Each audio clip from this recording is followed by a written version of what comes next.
Televisa presenta. Hola, sean bienvenidos y bienvenidas. Hoy hablaremos sobre un tema muy interesante, la métrica, y daremos definiciones y ejemplos. ¿Qué es la métrica? La métrica es el conjunto de reglas que determina cómo deben ser los versos, el ritmo y las estrofas de un poema. Para medir las sílabas de un verso, hay que contar las sílabas métricas que, a veces, no coinciden con las gramáticas.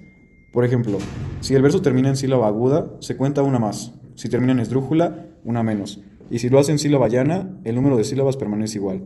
Hay que tener, además, en cuenta otros fenómenos métricos. Los versos se agrupan en estrofas. Según el número de versos, las estrofas reciben distintos nombres: terceto, cuarteto, octeto, etc.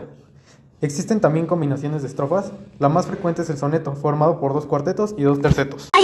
La sinalefa es un fenómeno que se produce cuando una palabra termina en vocal y la siguiente empieza también por vocal o por H, o es una Y.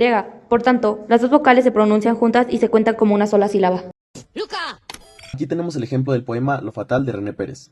En el primer verso tenemos 2 ejemplos de sinalefa. El primero sería en, dichoso en, porque la palabra dichoso termina en vocal y empieza enseguida una con otra vocal.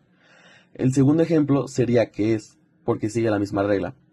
El verso consta de 13 sílabas, pero como la última palabra tiene la sílaba tónica en la última sílaba, se le considera una palabra aguda y las reglas de la métrica nos dicen que si la última palabra del verso es aguda se le suma una sílaba, por lo que el verso termina siendo de 14 sílabas. En el segundo verso tenemos un ejemplo de sinalefa, y este verso consta de 14 sílabas. Su última palabra es una palabra grave, ya que la sílaba tónica se encuentra en la penúltima sílaba, y las reglas de la métrica nos dicen que si el verso termina en palabra grave, no se le suman ni restan sílabas.